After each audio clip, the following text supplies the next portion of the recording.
एक गांव में एक मास्टर जी और उनका परिवार रहता था। बात बहुत समय पहले की है। उस समय शिक्षकों की पगार बहुत ज़्यादा नहीं हुआ करती थी। मास्टर जी की भी पगार ज़्यादा नहीं थी। मास्टर जी और उनकी पत्नी बहुत समझदारी से खर्चा करते थे और किसी भी तरह पैसों की बचत भी करते थे। मास्टर जी की एक बेटी और एक बेटा था। दोनों गांव के ही स्कूल में पढ़ते थे। दोनों बच्चे पढ़ाई में बहुत होशियार थे। मास्टर जी का सपना था कि किसी भी तरह बच्चों को ऊंची शिक्षा दे सके ताकि वे अच्छा पढ़ लिख कर अच्छी नौकरी पा सकें। परंतु जब वे अपनी कमाई को देखते तो उन्हें अपना सपना अधूरा रहता नजर आता, क्योंकि जितनी कमाई थी उसमें तो यह संभव नहीं था कि वे अपने बच्चों को स्कूल की पढ़ाई पूरी होने के बाद कोई ऊंची पढ़ाई करवा सके। मास्टर जी दिन रात इसी सोच विचार में रहते कि कैसे अपनी कमाई बढ़ाऊं। उन्हीं दिनों उनका एक मित्र जो शहर में नौकरी करता था, कुछ दिनों की छुट्टी पर गांव आया। दोनों मित्र बहुत दिनों बाद मिले थे। मास्टर जी ने उससे अपनी समस्या बताई और पूछा कि कोई रास्ता बताओ ताकि कुछ कमाई बढ़ सके। मित्र बोला, कमाई बढ़ाने का सबसे अच्छा तरीका है व्यापार। तुम किसी चीज का व्यापार करो।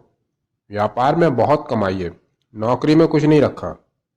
मास्टर जी बोले, मुझे तो समझ नहीं आता क्या व्यापार करूं। मित्र बोला, मेरे पास एक व्यापार का आइडिया है, हम दोनों मिलकर करते हैं। मास्टर जी को उसकी बात जच गई। उन्होंने अपनी सारी जमा पूंजी लगाकर उस मित्र के साथ व्यापार शुरू किया। बहुत मेहनत की लेकिन व्यापार नहीं चला। मास्टर जी और उनकी पत्नी ने अपनी छोटी छोटी इच्छाओं को मारकर जो थोड़ा बहुत पैसा जमा किया था वो डूब गया। मास्टर जी को बहुत धक्का लगा। वो इस सदमे को सहन नहीं कर पा रहे थे। उनकी तबीयत खराब हो गई। उनकी ऐसी हालत उनकी पत्नी से देखी नहीं जा रही थी।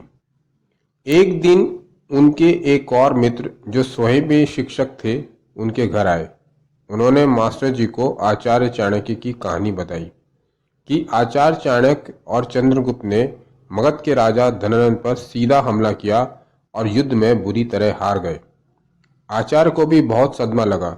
उन्हें समझ नहीं आ रहा था कि उनसे गलती कहाँ हुई है। एक दिन जिस घर में आचार्य और चंद्रगुप्त ठहरे हुए थे, उस घर में एक औरत अपने बच्चे को खिचड़ी खिला रही थी। बच्चे ने जैसे ही गर्म खिचड़ी में हाथ डाला, उसका हाथ जल गया और वह जोर जोर से रोने लगा। उसकी माँ बोली, तूने सीधे सीधे गर्म खिचड़ी के मध्य में हाथ डाल दिया, हाथ तो जलना ही था। पहले किनारे की खिचड़ी ठंडी करके खाना चाहिए था। चाणक्य ने जब ये सुना तो उन्हें लगा कि माँ की यह शिक्षा उन्हीं के लिए है। उन्होंने सीधे सीधे मगध पर आक्रमण कर दिया, यानी गर्म खिचड़ी के मध्य में हाथ डाल दिया। उन्हें पहले मगध की सीमा पर छोटे छोटे राज्यों को जीतकर अपनी शक्ति बढ़ानी चाहिए थी। मास्टर जी के मित्र बोले, तुमने भी इसी तरह गर्म खिचड़ी के मध्य में हाथ डाल दिया। बिना अनुभव के अपनी सारी जमा पूंजी व्यापार में लगा दी। पहले थोड़ा थोड़ा करके व्यापार की बारीकियों को समझना चाहिए था। मास्टर जी को अपनी गलती का एहसास हुआ। मास्टर जी ने रिसर्च करना शुरू किया कि कम पैसों में क्या किया जाए। उन्होंने सोचा किसी ऐसी चीज का व्यापार होना चाहिए जिसकी जरूरत पूरे साल भर हर परिवार में रहती हो।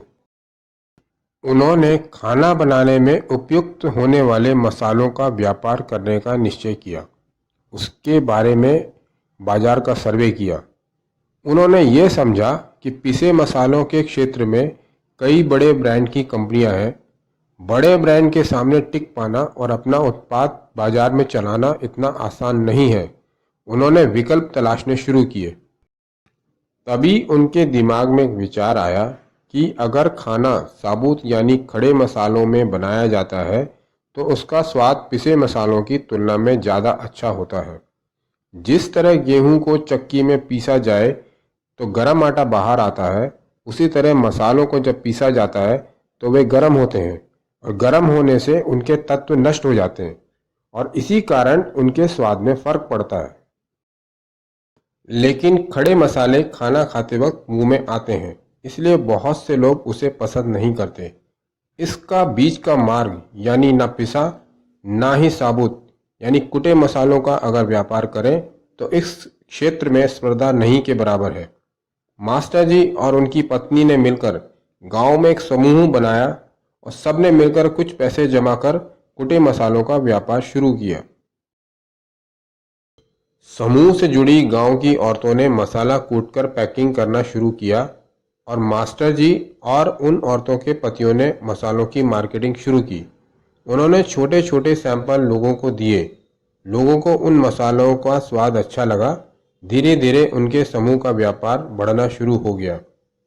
मास्टर जी ने अपनी हिम्मत और बुद्धि से असफलता को सफलता में बदल दिया।